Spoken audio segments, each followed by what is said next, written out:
Bismillahirrahmanirrahim. Class 9 Maths National Book Foundation Unit 4 Exercise 4.8 Question number 1. In a map of an industry, ठीक है, expression of area of a rectangular veranda is given by area of rectangular. Rectangle किसे कहते हैं? जिसमें ये हमारे पास rectangle की shape है जिसमें ऑपोजिट साइड्स इक्वल होती हैं. वेरेंडा किसे कहते हैं? बरामदा. गांव में अक्सर आपने घरों में देखा होगा बड़े बड़े बरामदे होते हैं. तो हमारे पास जो बरामदा है, वेरेंडा है, वो हमारे पास रेक्टेंगुलर शेप में है. उसका एरिया गिवन है, मीन्स कि उसकी अंदर की जगह हमारे पास गिवन है. ये पूरा उसके अंदर हमारे पास गिवन है. सबसे पहले पार्ट 1 स्टार्ट कर लेते हैं. पार्ट 1 हमारे पास क्या है? Expression for the both dimensions of veranda. हमने इस वेरेंडा के डायमेंशंस फाइंड आउट करने हैं. ठीक है, अब डायमेंशंस किसे कहते हैं? हम अपने क्वेश्चन को सॉल्व करना स्टार्ट कर लेते हैं. ये हमारे पास एक वेरेंडा है जो किस शेप में है? हमारे पास रेक्टेंगुलर शेप में है. हम वो ड्रॉ कर लेते हैं. ठीक है, जिसमें रेक्टेंगुलर में क्या होता है कि ऑपोजिट साइड्स जो हैं वो इक्वल होती हैं. अब इसका एरिया गिवन है. एरिया हमारे पास क्या है? X square minus 2x minus 3. ये इस वेरेंडा बरामदे की अंदर की जगह हमारे पास गिवन है.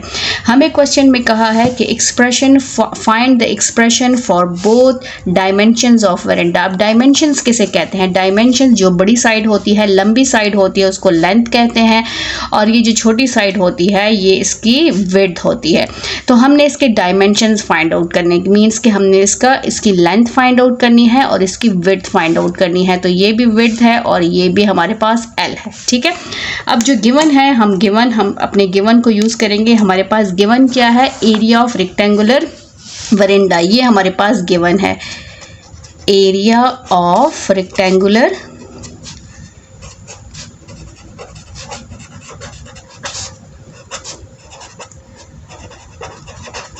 वो हमारे पास क्या है? X square minus 2x minus 3. ये हमारे पास गिवन है.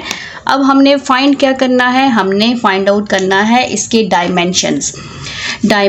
ठीक है, तो यहाँ पर हम फॉर्मूला यूज कर लेते हैं. हमारे पास एरिया ऑफ फॉर्मूला क्या है? वी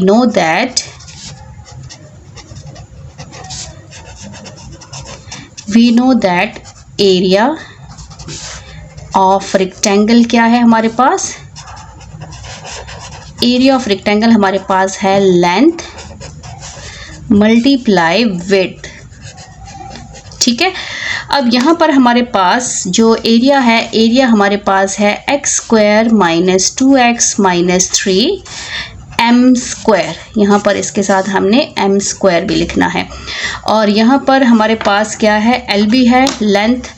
लेंथ मल्टीप्लाई विड्थ हमने इसको फाइंड आउट करना है. ठीक है, अब इसको हमने कैसे सॉल्व करना है?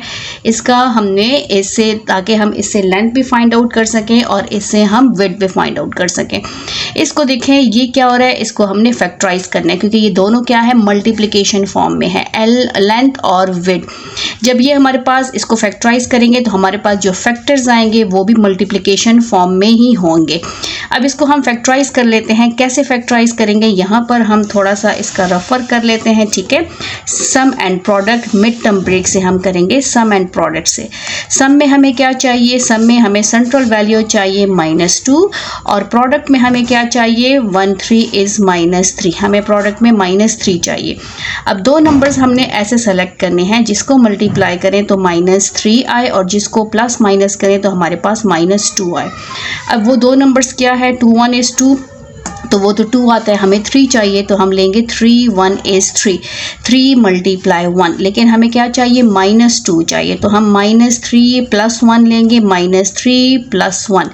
3 1 इज 3 -3 आ गया. -3 प्लस 1 -2 आ गया है.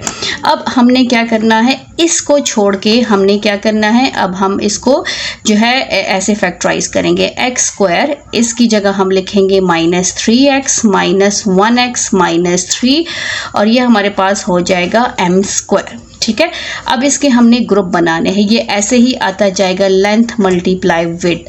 अब यहाँ पर हमने इसकी ग्रुप्स बनाने हैं तो ये ग्रुप हो जाएगा एक्स स्क्वायर माइनस 3x हमारा एक ग्रुप हो गया और माइनस हमारे पास कॉमन लेंगे तो हमारे पास क्या आ जाएगा? यहाँ पर प्लस आएगा. माइनस प्लस 1x माइनस 3 और ये साथ में हमारे पास हो जाएगा m square is equal to l multiply with. अब इन दोनों में क्या कॉमन है, x कॉमन है और इसमें कुछ भी कॉमन नहीं है, तो इससे हम ले लेते हैं x कॉमन। ठीक है, यहाँ पर हम सॉल्व करेंगे इसको, तो यहाँ से हमने x कॉमन लिया, हमारे पास बच गया x माइनस 3, इसमें कुछ भी कॉमन नहीं है तो x माइनस 3 रह गया है, यहाँ m स्क्वायर रह गया, l मल्टीप्लाई विद रह गया है। अब ये दोनों आपके मस्ट सेम आने चाहिए, तभी आपकी फैक्टराइजेशन ठीक होगी। x माइनस 3 हमने कॉमन ले लिया, यहाँ पर हमारे पास आ गया x प्लस 1, ठीक है, और m स्क्वायर, और m स्क्वायर को हम लिख सकते हैं m मल्टीप्लाई m, और ये हो गया लेंथ मल्टीप्लाई विड्थ। अब यहाँ पर हमारे पास दो फैक्टर्स हैं, ठीक है, ये भी प्रोडक्ट फॉर्म में है, ये भी प्रोडक्ट फॉर्म में है। अब एक m इसके पास है, एक m इसके पास है, क्योंकि लेंथ स्क्वायर में नहीं होती, एरिया स्क्वायर में होता है, लेंथ आपके पास सिंगल यूनिट में होता है, लेंथ और विड्थ दोनों। अब लेंथ देखें, लेंथ हमेशा बड़ी होती है, ठीक है, तो इन दोनों फैक्टर्स में आपने चेक करना है कि इसमें सबसे बड़ा फैक्टर कौन सा है, तो पॉजिटिव वाला जो होता है वो बड़ा होता है।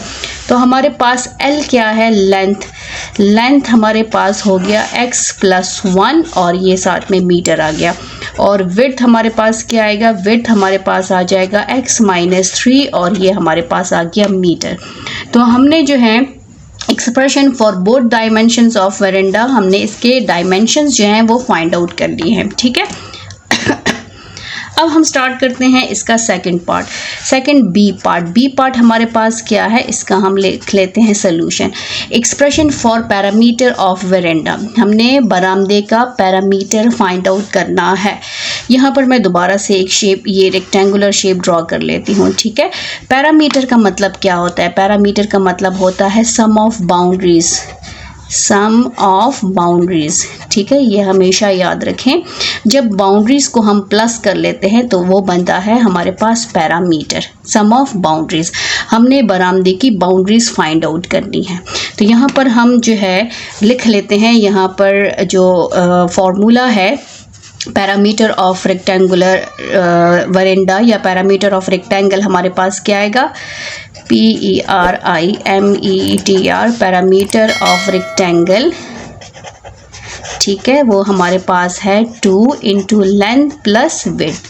2 कैसे है, जैसे कि हमारे पास 2 लेंथ्स हैं, ठीक है, और 2 विड्थ्स है, तो दोनों में 2 कॉमन ले लिया, तो हमारे पास ये 2 लेंथ और 2 विड्थ आ गई है, सम ऑफ बाउंड्रीज, ठीक है। L plus width plus L plus width, तो 2 लेंथ है और 2 विड्थ है, दोनों को हमने प्लस करना है। अब हमने इसका जो है पैरामीटर फाइंड आउट करना है, L भी हम फाइंड आउट कर चुके हैं और विड्थ भी फाइंड आउट कर चुके हैं, तो ये हमारे पास आ जाएगा L की वैल्यू, L हमारे पास क्या है, x प्लस 1 और प्लस यहाँ पर आ जाएगा x माइनस 3, ठीक है, और यहाँ पर ब्रैकेट क्लोज हो जाएगा, ये आ जाएगा 2, इसको हम ओपन कर लेते हैं, x plus 1 plus x minus 3 और ये हमारा हो जाएगा ब्रैकेट क्लोज, ठीक है, यहाँ पर 2 और इसको हम प्लस कर लेते हैं, x को एक साइड पे लिख लेते हैं और माइनस 3 सिंगल नंबर्स को हम दूसरी साइड पे लिख लेते हैं, ये हमारे पास आ जाएगा 2 इंटू 2x माइनस 2 आ जाएगा। अगेन इसमें से हम 2 को कॉमन ले लेते हैं, तो ये 2 इंटू इसमें से 2 कॉमन ले लें या इसके साथ 2 मल्टीप्लाई कर ले, तो हमारे पास ये बन जाएगा 4x माइनस 4, ठीक है, तो हम इसके साथ 2 को मल्टीप्लाई कर लेते हैं, तो ये आ जाएगा हमारे पास 4x माइनस, हमारे पास आ जाएगा 4x minus 4, 2 2s are 4 minus 4, ठीक है, और साथ में हमने यूनिट लिखना है मीटर, ये इसका यूनिट है। तो पैरामीटर हमारे पास क्या आया है, पैरामीटर हमारे पास आया है 4x माइनस 4। अब सी पार्ट स्टार्ट कर लेते हैं, इसका सी पार्ट हमें क्या कह रहा है, सी पार्ट हमारे पास है expression for cost of fencing veranda ₹200 पर मीटर। अब वेरेंडा की तो आपको समझ आ गई है, वो क्या है, बरामदा है, ठीक है, बरामदा। फेंसिंग किसे कहते हैं, जो आप पार्क जाते हैं, पार्क में आपके पास जो पार्क की बाउंड्रीज होती हैं, ठीक है, वो इस तरह की जो है वो नेट सा बना होता है, उसकी बाउंड्रीज, उसको क्या कहते हैं, फेंसिंग कहते हैं। आपने उसकी कॉस्ट फाइंड आउट करनी है, उस वेरेंडा की जो बाउंड्रीज बनी हुई है, जो नेट सा लगा हुआ है, उसकी बाउंड्री की कॉस्ट फाइंड आउट करनी है, जो 1 मीटर पे पर मीटर पे ₹200 पर मीटर कॉस्ट है उसकी। तो आपने उसकी पूरी बाउंड्रीज़ की जो है कॉस्ट फाइंड आउट करनी है, ठीक है। तो यहाँ पर हम लिख लेते हैं कि हमारे पास कॉस्ट ऑफ, ठीक है, कॉस्ट ऑफ पर मीटर हम लिख लेते हैं, या 1 meter, cost of 1 meter fencing veranda, ठीक है, वो हमारे पास क्या है, ₹200 है। और हमारे पास कॉस्ट ऑफ, हमने पूरे पार्क की बाउंड्रीज पे जो है वो नेट लगाया हुआ है, तो उसकी कॉस्ट कितनी होगी। तो जाहिर है वो बाउंड्रीज हम यूज़ करेंगे, तो हमारे पास बाउंड्रीज क्या है, 4x-4। अब इसकी हमने कॉस्ट फाइंड आउट करनी है, तो कॉस्ट ऑफ हमारे पास आ जाएगा 4x-4 मीटर फेंसिंग वेरेंडा, ठीक है। तो हम इसके साथ मल्टीप्लाई करेंगे 200 को हमने इसके साथ मल्टीप्लाई करना है, 4x-4। अब इसको मल्टीप्लाई कर लेते हैं, तो ये hमारे पास आ जाएगा 400 को आप 200 को आप 4 से मल्टीप्लाई करें, 4 0 0 0 4 2 8, तो ये आ जाएगा 800x-800, और साथ में हमने इसकी कॉस्ट लिखनी है, मीन्स के हमने रुपीज़ मस्ट लिखना है। तो ये हमने क्या किया है, ये हमने बाउंड्रीज फाइंड आउट की है, हमने इसकी बाउंड्रीज फाइंड आउट कर ली है, ठीक है। जो वरेंडा बरामदे की बाउंड्रीज पे जो नेट लगा हुआ है, जो फेंसिंग लगी हुई है, उसकी कॉस्ट कितनी आई है, 800x-800। अब हम जो है पार्ट डी जो है वो स्टार्ट कर लेते हैं। पार्ट डी हमारे पास क्या है, expression for the cost of carpeting verandah floor ₹250 पर मीटर। जो हमारे पास वरेंडा है, ठीक है, रेक्टेंगुलर फॉर्म में जो बरामदा है, उसके फर्श पे अगर हम कारपेट करें, डालें, ठीक है, उसकी कॉस्ट कितनी है पर मीटर, मीन्स के 1 मीटर कारपेट की प्राइस क्या है, उसकी कॉस्ट क्या है, ₹250, ठीक है, ₹250 है, ₹250 है।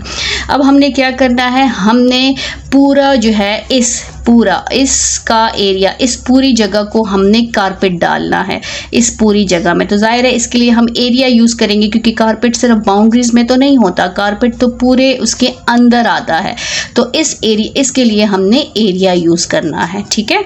तो हम जो है पार्ट डी को स्टार्ट कर लेते हैं। पार्ट डी हमारे पास क्या है, यहाँ पर हम लिख लेते हैं कि कॉस्ट ऑफ 1 मीटर, ठीक है, कारपेटिंग वेरेंडा, वो हमारे पास क्या है, ₹250, ठीक है। और कॉस्ट ऑफ, अब हमने क्या फाइंड आउट करना है, पूरा एरिया हमारे पास कितना आया है, एरिया हमारे पास ऑलरेडी गिवन है, वो हमारे पास है x² - 2x और -3 मीटर स्क्वायर कारपेटिंग